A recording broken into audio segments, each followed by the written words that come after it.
before a boy ever learns his own name. The world begins giving him one, not the name on his birth certificate, a different name, the name formed by the words he hears every day. You're too quiet. You're too stubborn. You're just like your father. You'll never amount to anything. Or maybe, I'm proud of you. I believe in you. You can do hard things. Long before a boy learns to speak, he's already learning who he believes he is. And that's where the story begins. When I was younger, I thought family only gave us our surname. As I grew older, I realized they give us something much bigger. They give us our first identity. Family is the first mirror every child looks into. Before school, before friends, before social media, before the world, there is home. And whatever that mirror reflects, many children believe, if a boy grows up surrounded by encouragement, he begins believing he is capable. If he grows up surrounded by fear, he begins believing the world is dangerous. If he grows up surrounded by criticism, he often becomes his own harshest critic. Children don't just inherit their parents' eyes. Sometimes they inherit their fears. The strange thing about family is that it teaches without speaking. A father who never says, "I love you," may unintentionally teach his son that love is something you feel but never express. A mother who lives in constant fear may unintentionally teach her children that safety is impossible. Parents don't only teach through words, they teach through behavior. Children are always watching how conflict is handled, watching how money is discussed, watching how strangers are treated, watching how disappointment is carried. Every home is a classroom, even when nobody realizes they're teaching. Imagine a little boy. Every time he asks a question, someone tells him to keep quiet. Every time he cries, someone tells him real men don't cry. Every time he dreams, someone tells him to be realistic.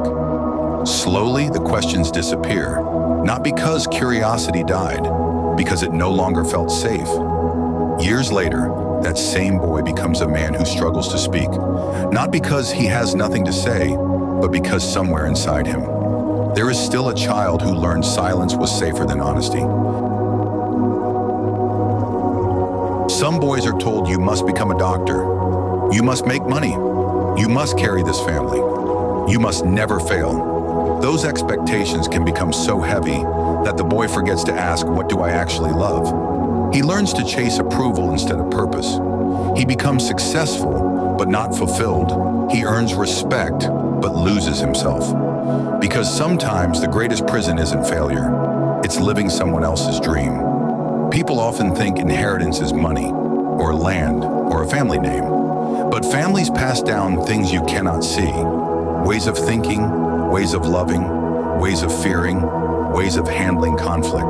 Beliefs about success, beliefs about failure, beliefs about identity. Some men inherit courage, others inherit silence. Some inherit hope, others inherit shame. And unless someone stops to examine those beliefs, they continue from one generation to the next. If this conversation is making you reflect on your own story, I've created something for people who are asking deeper questions. It's called the Outsider Identity Guide. Inside, you'll explore identity, self-awareness, beliefs, and the hidden influences that shape who we become. You can download it for free using the link in the description. Because understanding your past is one step toward choosing your future. Now let's continue. One day, every boy becomes a man, but becoming older is not the same as becoming whole. Some men still carry the fear of disappointing their father. Some still carry words spoken to them decades ago. Some still believe they are not enough. Not because those words are true, but because they were repeated until they felt true. Pain repeated often enough can sound like truth until someone questions it. The turning point isn't pretending the past never happened. It's asking better questions. Why do I react this way? Where did this belief come from?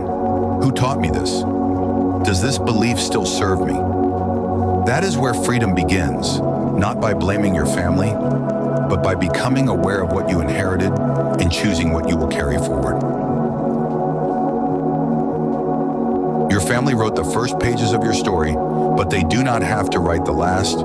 You can honor the love you received, learn from the pain you experienced, question the beliefs you inherited, and consciously build an identity that reflects your values. Maybe healing doesn't begin when your family changes. Maybe healing begins the moment you become aware, because awareness is where growth begins, and growth is how the cycle changes. If this video helped you see yourself differently, subscribe to Honest Sinner. Download the free Outsider Identity Guide using the link in the description. And I'd like to ask you one question. What's one belief you inherited from your family that you've had to question? Share your thoughts respectfully in the comments. Until next time, think deep, live conscious. Honest Sinner. I'm Fred, the founder.